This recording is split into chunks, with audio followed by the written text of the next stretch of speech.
The senator from Florida. Thank you, Madam President. I ask unanimous consent that I be recognized to speak for up to 10 minutes as of in morning business. Is there objection?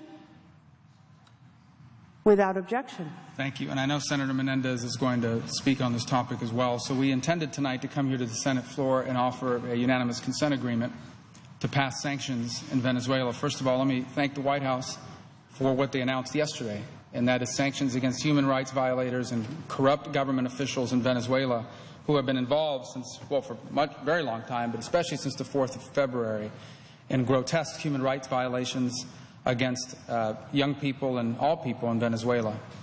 It's a topic that's not often talked about, unfortunately, these days, given all the things that are going on around the world. But what's happening in Venezuela, in our own hemisphere, is startling.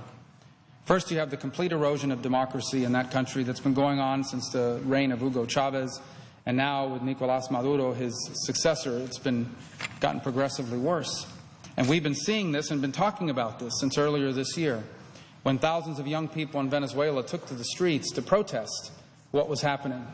And they were met with some of the most brutal attacks we've seen in this hemisphere in quite a while. We've documented that on the floor consistently. And so beginning from that moment forward, we have worked here in this body to seek sanctions against those individuals, against the people responsible for these human rights violations, who also happen to be, by the way, incredibly corrupt. In fact, I would go as far as to say that virtually every major political figure in Venezuela today in the ruling party is corrupt.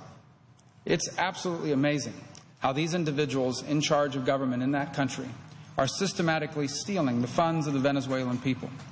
And the cases are extraordinary. There are times, for example, when the president of that country, who, by the way, was elected in an illegitimate election, is benefiting from the currency exchange rate and manipulating that. Top-level members of his cabinet who are skimming off the top of the country's oil company and pocketing the money. And what's even more outrageous about it is that them and the people that surround them in the private sector are taking those funds and investing them and enjoying them here in the United States of America. And so I felt for a very long time, as have my colleagues, that this was an important issue that needed to be addressed. And it needed to be addressed by sanctioning those individuals. And we've named many of them. So yesterday the White House announced that many of these individuals will now be denied visas to travel to the United States. In fact, just yesterday, a government official from Venezuela who was headed here towards America was not able to come because of these visa sanctions. And so we are grateful for that, and we are grateful for the administration's implementation of this. But while we are grateful for the denial of visas, it does not go far enough. We also need to sanction their assets. And so that's why earlier this year, I, in conjunction with the chairman of the Foreign Relations Committee and Senators Nelson, McCain, and Kirk, proposed the legislation to authorize both visa restrictions and also financial sanctions against these individuals. And we have been extraordinarily patient in working through the process to ensure that that happens. The ranking member of the committees, Senator of Tennessee, Senator Corker, had initial reservations about it, and they were legitimate reservations. And as a result, the chairman was kind and wise enough to hold a hearing where we heard testimony about the reality on the ground in Venezuela. We then proceeded to vote on this in the committee, and the committee voted and approved it by a vote of 13-2, if I recall correctly. And the result is that now, and that happened on May 22nd. And then we've patiently worked with our colleagues to try to bring this to the floor, understanding that with all the issues going on, it would be difficult to schedule a roll call vote on it, but we would try to pass it by a process here in the Senate we call unanimous consent, where we ask all of our colleagues to approve it. And we've worked patiently to do that. And while he had initial reservations earlier this week, Senator Corker lifted those reservations, and I thank him for that, and in the way that he's taken this so seriously, and in his cooperation in that matter.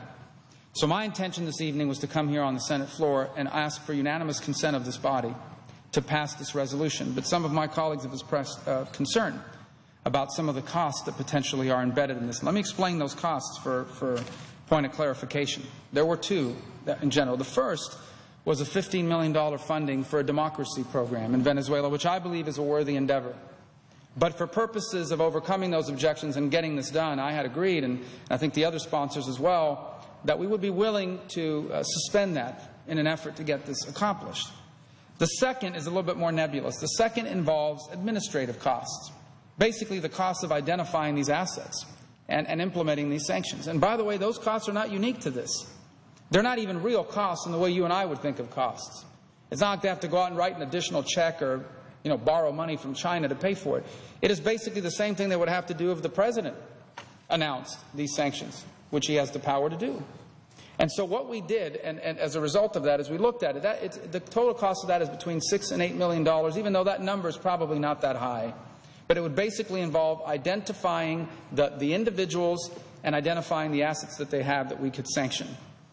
There was concern about that, and we were willing to find an additional measure to sunset the implementation of these sanctions in 2016 to lower the cost even further. And yet we still heard that there might be some objections. Over the last few minutes, however, in consultation with the senator from Oklahoma, we have tried to craft what I believe, we hope we can arrive at over the next few hours, a solution to this problem that assuages his concern and allows us to get this done.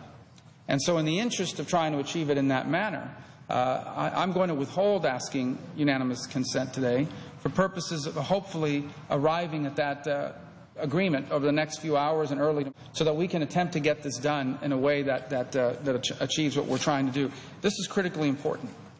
I want to point out, for purposes by point of comparison, the Senate in April approved a bill which I supported, and I'm glad that we did, that authorized virtually identical sanctions against human rights violators in Ukraine. That bill authorized $50 million for funds for the democracy program. That bill authorized $100 million in security assistance and visa and financial sanctions on human rights violators. And implementing the sanctions in the Ukrainian human rights bill cost $10 million. None of those funds, by the way, were offset in the way that term is used here. There was no objection to that. And the total, by the way, the cost of that bill was $160 million. This bill before us is much more modest in its implications, and I would argue that the costs, at the end of the day, while it has what we call around here a CBO score, the costs aren't real. It basically is what they would have to do anyway. And so we're looking for language that assures our colleagues that are rightfully concerned about the debt and deficit, but also addresses the grotesque human rights violations that are occurring in Venezuela today. And I want to, in a moment, yield to the senator from New Jersey who's shown extraordinary leadership on this and every single issue involving democracy and human rights in this region and around the world. But I hope, and I know that there are things going on in the Middle East that are of critical importance to our country. I know that there are things going on vis-a-vis Russia and Ukraine that are of extraordinary importance to our country. But I hope people understand that what's happening in Venezuela matters too. Because even as we speak, there are millions of people in that country who are being their rights are being systematically violated. For example, just this week, the Maduro regime began a show trial against Mr. Leopoldo Lopez, a popular opposition leader, a mayor of one of the municipalities here. And you know what his only crime was?